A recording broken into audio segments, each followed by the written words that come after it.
Masa Front Masyarakat Peduli Transparansi Kota Bima demo kantor Wali Kota Bima dan DPRD Kota Bima. Pada saat konvoi menuju kantor DPRD Kota Bima, saat melewati kediaman Wali Kota Bima di lingkungan Rabadompu, masa aksi sempat menahan mobil yang diduga adalah mobil tangki air. Sempat terjadi dorong-dorongan antara masa aksi dan pengguna mobil tersebut, namun aparat keamanan dengan sigap melerai dan mengamankan kondisi. Akhirnya masa aksi bertemu pihak Ketua DPRD Kota Bima, yakni Wakil Ketua DPRD, yaitu Samsuri SH, yang menyepakati permintaan masa aksi untuk melakukan audiensi dan pemanggilan pejabat yang berkaitan dengan tuntutan demo hari ini di ruang sidang DPRD Kota Bima pada hari Jumat besok. Aksi demonstrasi damai menuntut beberapa hal, diantaranya kegiatan pencegahan percepatan penanganan COVID-19 di Kota Bima yang mempunyai anggaran senilai 166,9 miliar di 3 kawasan, yakni Kelurahan Jati Baru, Kecamatan Asa Kota, lingkungan Oivoo, dan lingkungan Kadole, Kelurahan Oivoo, Kecamatan Rasanai Timur. Yang pertama yang berkaitan dengan Front Pemuda Kritis FPK NTB, dalam hal ini menyangkut dengan persoalan IKES. Dalam hal ini saya selaku pimpinan DPRD Kota Bima,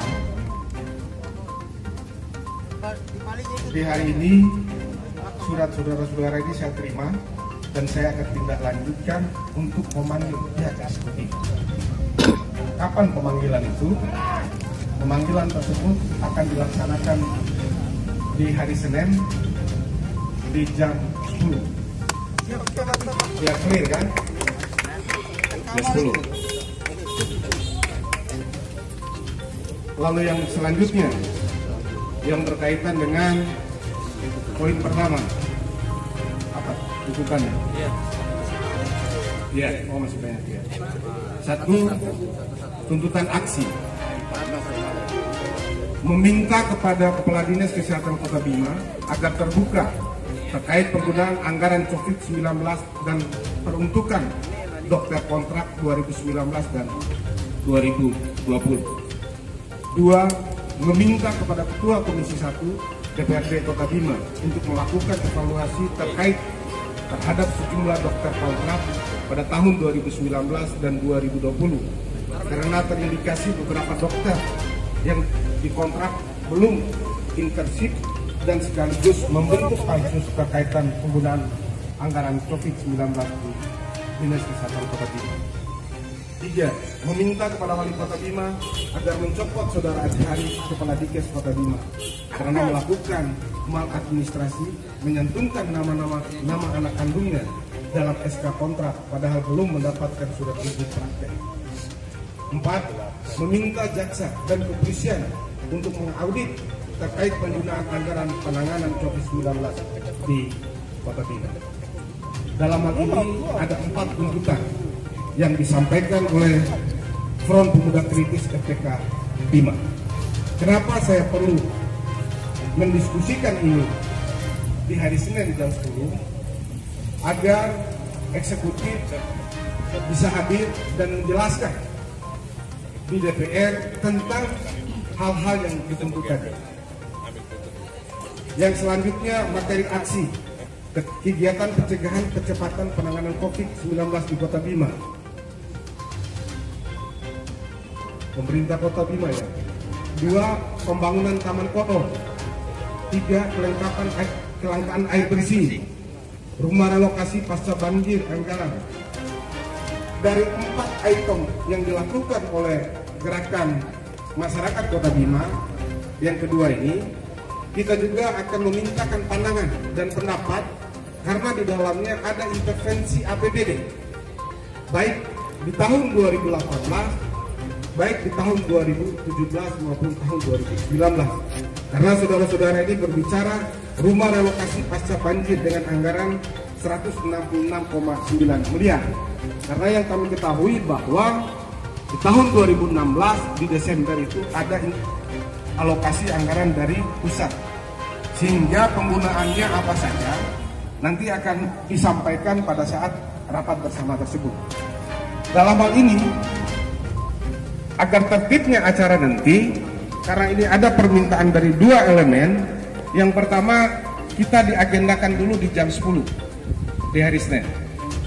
Lalu yang kedua, karena ini tuntutannya juga banyak, karena ada beberapa elemen dinas juga yang kita undang untuk menjelaskan penggunaan anggaran APBD tersebut, kita sepakati nanti karena agendanya ini banyak, tuntutan banyak, kita memulai jam 1 di hari Senin. Biar persoalan ini terang benerang. Ya. Bisa kita sepakati?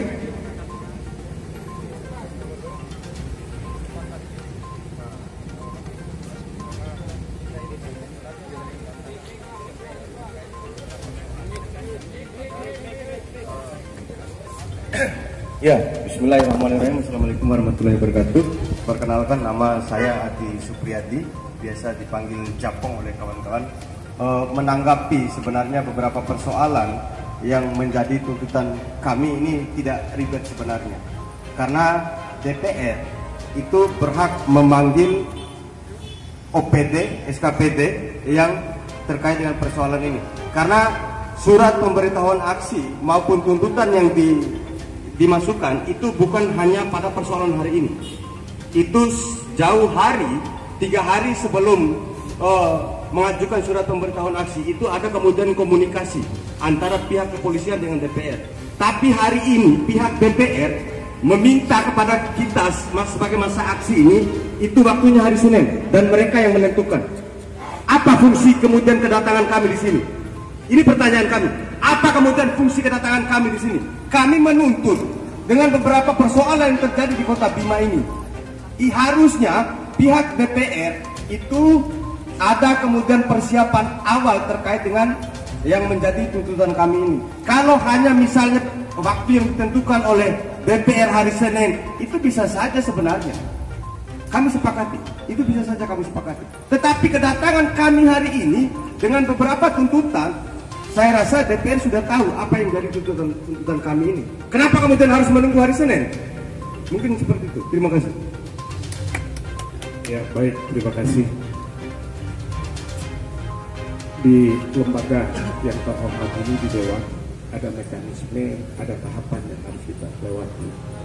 Barusan tadi Kabak Humas ya menyampaikan, membisikkan kepada saya, Pak Wakil, bahwa secara regulasi, secara aturan, yang pertama teman-teman ini mengajukan surat kepada DPR. Yang pertama, surat tersebut secara administrasi itu yang berkaitan dengan rapat. Ini teman-teman melakukan penyampaian aksi di depan kantor ini. Ya. Sama, kita juga punya mekanisme aturan tersendiri ya. Karena 3 hari sebelum melakukan aksi itu kita sudah mengajukan surat pemberitahuan aksi. Artinya DPR sudah mengetahui bahwa ada kemudian aksi yang dilakukan oleh kami ini. Kenapa kemudian harus menunggu waktu yang lama untuk memberikan pernyataan sikap terkait dengan persoalan yang menjadi tuntutan kami ini? Ya, kita ini sama-sama punya mekanisme, ya, Pak Wakil. Itu yang harus dipahami. Terima kasih. Jadi sekali lagi bahwa staf rumah saya baru menyampaikan Pak Wakil, surat ini mohon ya kepada yang terhormat Ketua DPRD Kota Bima, Ceki Komisi 1 di tempat. Ini kan baru hari ini, saudara. Ya, itu bukan kami. Ya, entar dulu. Yang kami ini maksud Matero ini bukan Matero juga ini punya mekanisme tersendiri. Yang Matero sudah sampaikan ke yang pertama itu ke pihak kepolisian. Itu ada kemudian tembusannya di DPR, Wali Kota dan lain sebagainya. Tetapi hari ini DPR tiba-tiba dengan persoalan yang menjadi tuntutan daige. Boleh saya jelaskan? Ya, izin. Ini kan ada 2 tuntutan yang saya jelaskan. Undangan yang berbeda itu. Ya, undangan yang berbeda kan gitu. Nah, dari Front Pemuda Kritis FPK FPB ini kepada yang terhormat Ketua DPRD Kota Bima, Ceki Komisi 1 di tempat. Nah, ini baru diterima hari ini. Mekanismenya itu yang pertama. Yang kedua, dari 4 tuntutan ini, kegiatan pencegahan COVID-19 ini, itu surat tersebut ditujukan kepada Bapak Kapolres Kota Bima. DPR hanya terusannya. Kalau langsung kepada Ketua DPRD, sehingga secara administrasi itu tahapan-tahapan. Jadi bersabar, saya minta dengan segala hormat, di bawah terik matahari ini kita sepakati ya. Nah nanti juga pada saat proses pembahasan kita hari Senin, Mas Bega, kita sepakati. Sebentar, kita belum sepakat hari Senin ini. Iya. Masa aksi itu belum sepakat hari Senin. Oh iya. Artinya yang Mata bicarakan dari tadi itu Pak Wakil Ketua, ini tolong dipercepat. Ini jadikan atensi khusus oleh DPR terkait dengan tuntutan yang Madura ajukan ini. Oke, dipercepat. Kalau hari Senin itu terlalu lama, karena teriakan warga tentang kelangkaan air bersih, kemudian anggaran COVID dan beberapa tuntutan ini akan semakin melunjak nanti. Siap, ini yang harus dipahami oleh DPR. Ya, kalau begitu. Ini hari Kamis, ya. Besok hari Jumat. Kan minta dipercepat nih. Tawaran saya tadi adalah hari Senin. Ya sudah, besok untuk hari Jumat yang berkaitan dengan tuntutan saudara, ya bisa kita sepakati jam 10. Sepakat. Ya, sepakat? Kita ketok. Maksudnya begini. Enggak, ini kira-kira anggota DPR hadir enggak? Jangan hanya sampai ketua DPR dan wakil ketua DPR aja. Itu aja komisinya. Ya, oke. Terima kasih. Apalagi saudaraku? Ya. Baik, terima kasih. Assalamualaikum warahmatullahi wabarakatuh. Jadi kami di sini bukan hanya menyepakati terkait mengenai dihadirkannya beberapa oknum-oknum tertentu yang bagian dari tuntutan kami. Akan tetapi di sini kami mendesak DPRD Kota Bima harus menyediakan data-data lengkap, file-file lengkap, termasuk dari permasalahan air, termasuk dari permasalahan bantaran sungai, dan apapun yang menjadi tujuan dari tuntutan kami. Ini harus dilengkapi dengan data-data beserta salinan data tersebut harus dibagikan kepada seluruh lapisan masyarakat yang pada saat itu datang untuk melakukan audiensi dan transparansi kami juga. Apakah kita sepakat? Itu yang kami sepakati. Dan satu hal lagi yang perlu dicatat dan digarisbawahi. Pada saat ditentukannya hari pertemuan, kami tidak. Setelah semuanya sepakat, masa aksi akhirnya bubar dengan tertib dan lancar dengan pengawalan anggota Polres Bima Kota. Desi Kumalasari, BSKN RI TV.